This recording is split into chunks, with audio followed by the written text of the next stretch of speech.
नमस्कार, आप देख रहे हैं सुपरफास्ट बिहार झारखंड और मैं हूं आपके साथ सुकन्या सिंह।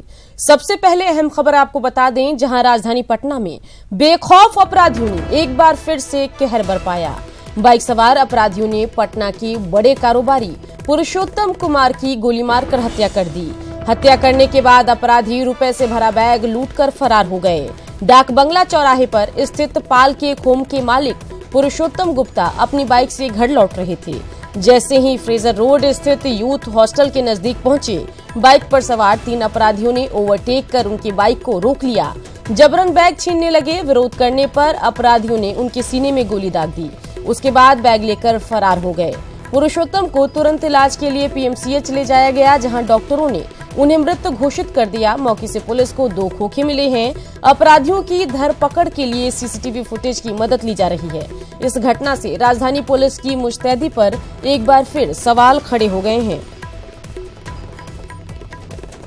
हाँ, तो हमको लगा ना जो हॉस्टल में से निकला है लड़का, सब 3 को मजाक कर रहा है। बाकी हम देखेंगे जब बैग छीन के भागा ना, तब हमको पता चला जो सब छीनने वाला। राजधानी पटना में एक बार फिर से बड़ी वारदात। ये भीड़ भाड़ वाला इलाका है, फ्रेजर रोड है, और देखिए यहाँ पर हर वक्त गाड़ियों की आवाजाही रहती है और यहाँ पर एक शख्स को गोली मार दी जाती है। यही वो घटना स्थल है जहाँ पर खून के जो छींटे हैं वो पड़े हुए हैं। फिलहाल पुलिस मौके पर पहुँच गई है। कोतवाली थाने की पुलिस यहाँ पहुँच गई है और पूरे मामले की छानबीन की जा रही है। जो जानकारी मिली है उसके अनुसार एक शख्स था, उसे बाइक सवार 3 लोगों ने गोली मारी है। मौके पर पुलिस पहुंची और फिलहाल पटना पुलिस इस पूरे मामले की छानबीन की बात कह रही है। लेकिन सबसे बड़ी बात यही है कि आए दिन राजधानी में गोलीबारी की घटना हो रही है। कल भी फुलवारी थाना क्षेत्र में एक शख्स की गोली मारकर बारात में हत्या कर दी गई थी। इसके अलावा जो दूसरी घटना है वो भी थमने का नाम नहीं ले रही है। एक बार फिर से पटना पुलिस की कार्यशैली सवालों के घेरे में है। कैमरा पर्सन अजय दुबे के साथ संजय कुमार, न्यूज 18 पटना। बेगूसराय के सुभाष चौक में अपराधियों ने कंप्यूटर दुकानदार रोशन कुमार को सरेआम गोली मार दी। उन्हें स्थानीय अस्पताल में भर्ती कराया गया। रोशन कुमार दुकान बंद कर घर लौट रहे थे, तभी अपराधियों ने उन पर गोलियां बरसा दी। डॉक्टर्स के मुताबिक दुकानदार के सिर और सीने में गोली लगी है। बेगूसराय पुलिस अपराधियों की धरपकड़ कर रही है। घर की तरफ ही जा रहा था। सुभाष चौक के आसपास जो है पीछे से इसको मैंने गोली मारा है। 3 गोली लगी है। कंप्यूटर का दुकान है जीडी कॉलेज के बगल में, जीडी कॉलेज रोड में। मरीज को 3 गोली लगी है। एक सर में है, कान के ऊपर, एक दाहिना तरफ छाती में है, एक पीठ में है। 3 गोली लगी है। ब्लीडिंग हो रहा था। उसको हम लोग प्राइमरी ट्रीटमेंट करके अभी एक्सरे में भेजे हैं। मोकामा शेल्टर होम से गायब 7 लड़कियों में से 6 को बिहार पुलिस ने 24 घंटे के भीतर बरामद कर लिया है। शेल्टर होम से गायब 6 लड़की को दरभंगा पुलिस ने सकतपुर थाना के गगौली गांव से बरामद किया। पटना पुलिस के इनपुट पर दरभंगा पुलिस को ये कामयाबी मिली। पटना पुलिस लगातार फरार लड़कियों को ट्रैक कर रही थी और उसे दरभंगा के गंगौली गांव आने की सूचना मिली थी। इसी इनपुट पर दरभंगा पुलिस पूरी तरह अलर्ट पर थी। जैसे ही लड़कियां एक साथ गांव पहुंची, दरभंगा के एसएसपी ने खुद मौके पर पहुंचकर सभी 6 लड़कियों को पकड़ लिया। दरभंगा पुलिस सभी लड़कियों को पटना पुलिस को सौंपने की तैयारी में है। बता दें कि मोकामा के नाजरत अस्पताल द्वारा संचालित बालिका सुधार गृह से शनिवार को 7 लड़कियां फरार हो गई थी।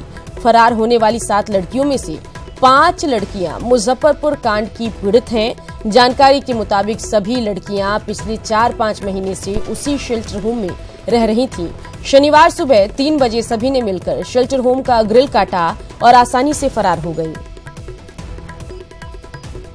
कुछ लड़कियां पहुंची हैं तो वहां पे जाके दिखवाया तो 6 लड़कियां बरामद हो गई हैं।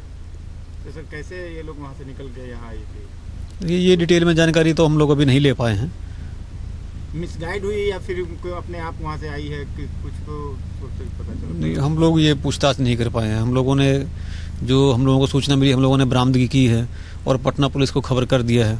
वहाँ की टीम जल्दी ही इनको ले जाएगी और फिर वो आगे की जांच करेंगे कि किन हालात में ऐसा हुआ, क्या कारण रहा। हम लोगों को सूचना पटना पुलिस से मिली थी तो हम लोगों ने घर पे नजर रखे हुए थे। सर 7 वहाँ से फरार थी, उसमें एक महिला बताई जा रही है। सर उसकी बरामदगी महिला कोई पता चल रहा है? जी नहीं, अभी तक सिर्फ 6 ही बरामद हुई हैं। एक लड़की के बारे में जो लापता है उसके बारे में कुछ ये लोग बता पाए, साथ निकली थी नहीं निकली थी, कुछ इस तरह का हम लोगों ने कुछ जानकारी ली है, उसके आधार पे हम लोग आगे खोजबीन भी जारी रखे हुए हैं। सर क्या बात है कि दरभंगा पुलिस खुलासा नहीं करके पटना पुलिस खुलासा कर रही है? नहीं, क्योंकि पटना का मामला है और पटना पुलिस ही कुछ कहे तो बेहतर है। तो अभी सीधा इसको हैंड ओवर किया जाएगा या फिर यहाँ अदालत कोर्ट में भी उसको बयान कराया जाएगा सर? नहीं, पटना पुलिस को हैंडओवर किया जाएगा। तो चलिए इन अहम खबरों के बाद सुपरफास्ट बिहार झारखंड में तेज रफ्तार से अब तमाम खबरों पर नजर डाल लेते हैं। आज प्रधानमंत्री मोदी मन की बात करेंगे। मन की बात का ये 53वां एपिसोड होगा। पीएम मोदी ने अक्टूबर 2014 में मन की बात कार्यक्रम की शुरुआत की थी। प्रधानमंत्री मोदी के मन की बात कार्यक्रम का इंतजार आम लोगों के साथ पार्टी नेताओं को भी है। उम्मीद जताई जा रही है कि पुलवामा हमले को लेकर पीएम कुछ ठोस बात कह सकते हैं। प्रधानमंत्री किसान योजना की शुरुआत भी आज प्रधानमंत्री नरेंद्र मोदी करेंगे। इस योजना के तहत 2 हेक्टेयर से कम भूमि वाले किसानों को पहली किश्त के 2000 रुपए दिए जाएंगे।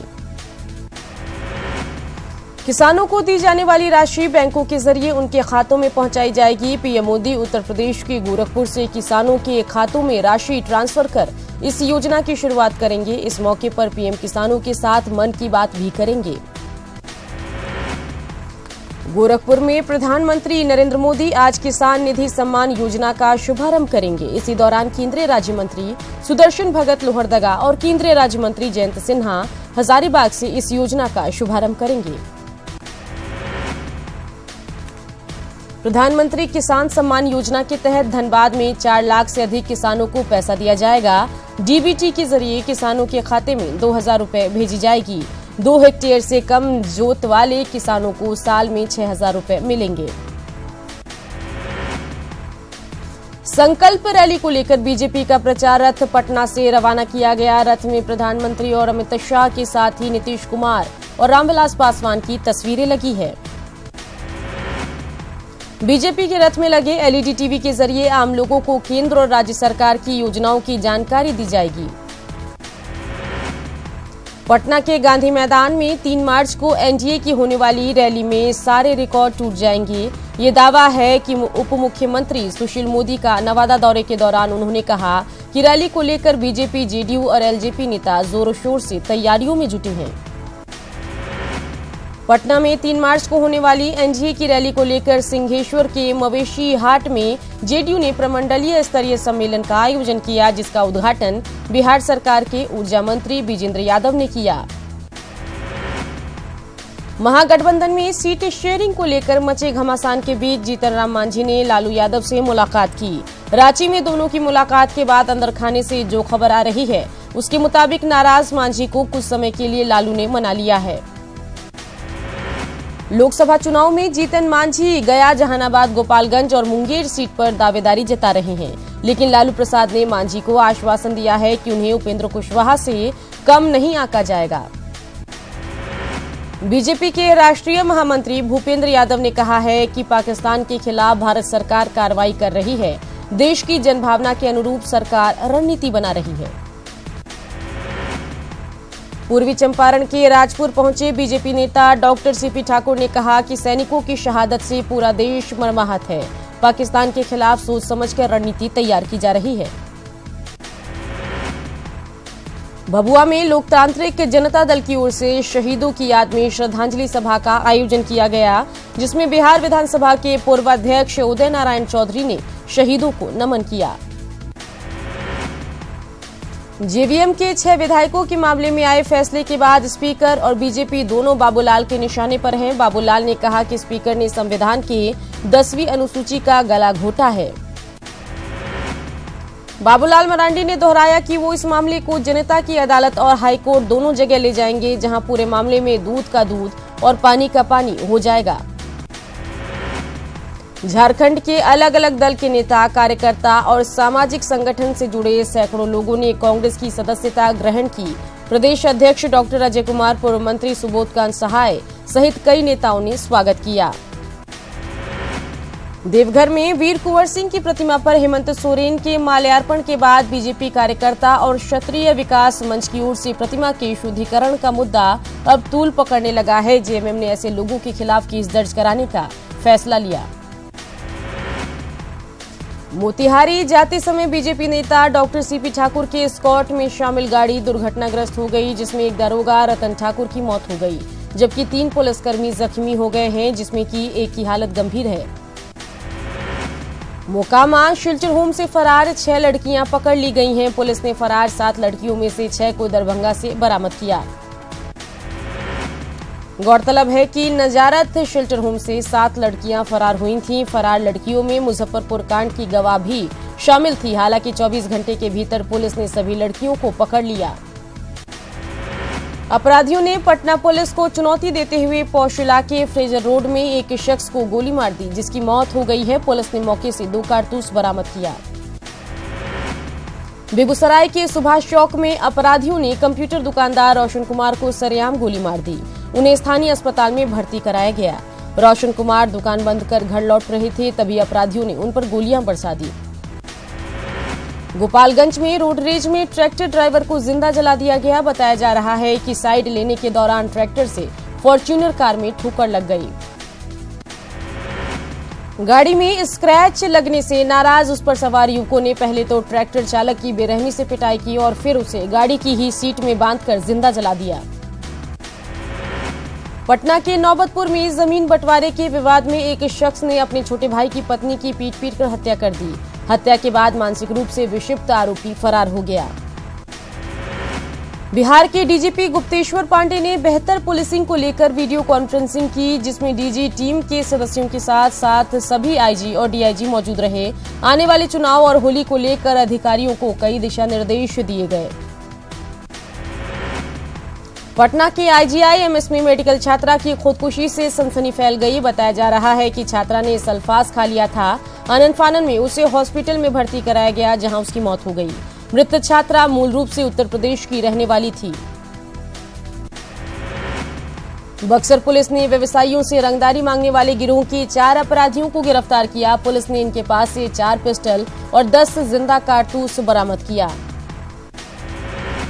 समस्तीपुर के खानपुर में डॉक्टर से 5 लाख रंगदारी और हत्या की धमकी देने के मामले का पुलिस ने खुलासा कर लिया है। कार्रवाई करते हुए पुलिस ने रंगदारी मांगने वाले 2 बदमाशों को गिरफ्तार कर लिया है। गिरफ्तार अपराधी की पहचान नीरज और सुमन के रूप में हुई है।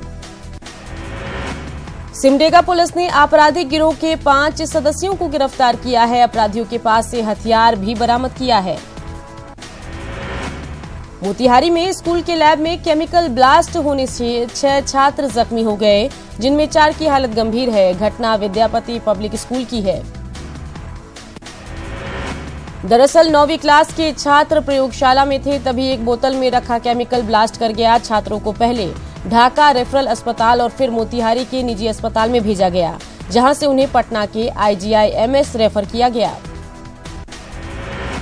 मगध यूनिवर्सिटी के 86,000 छात्रों के भविष्य पर ग्रहण लग गया है।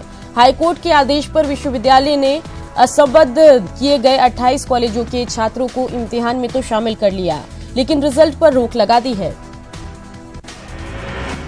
अररिया के पास भारत नेपाल की खुली सीमा पर 2000 से ज्यादा पिलर गायब पाए गए हैं। ऐसे में दोनों देशों के बीच अंतर्राष्ट्रीय सीमांकन विवाद उलझने के आसार हैं। हाल में भारत नेपाल संयुक्त सीमा सर्वेक्षण टीम ने इसका खुलासा किया। जब न्यूज 18 की टीम ने भी भारत नेपाल सीमा का दौरा किया, जिसमें न सिर्फ नोमेंस लैंड में अतिक्रमण नजर आया, बल्कि खुली सीमा में कई स्तब्ध गायब मिले। न्यूज 18 के स्टिंग ऑपरेशन क्लीन बोल्ट के बाद भी बीसीए ने कोई कार्रवाई नहीं की, जिसके बाद सीएबी के सचिव ने पटना के गांधी मैदान थाने में बीसीए के रविशंकर और उनके माफिया पदाधिकारियों के नाम एफआईआर दर्ज कराया है। नक्सलियों के खिलाफ दुमका पुलिस को बड़ी सफलता हाथ लगी है। गोपीकांदर थाना के महुआगढ़ी पहाड़ पर छिपाकर रखे गए 17 केन बम सहित तबाही के कई सामान पुलिस ने बरामद कर लिया। सभी केन बमों को एक्सपर्ट की टीम ने डिफ्यूज कर दिया। रिम्स में इलाज के लिए आने वाले रोगियों के तीमारदारों के साथ यहां के डॉक्टर बदसलूकी करते हैं। इसका एक वीडियो न्यूज 18 के हाथ लगा है। इस वीडियो में साफ तौर पर देखा जा सकता है कि एक जूनियर डॉक्टर मरीज के तीमारदार की पिटाई कर रहा है।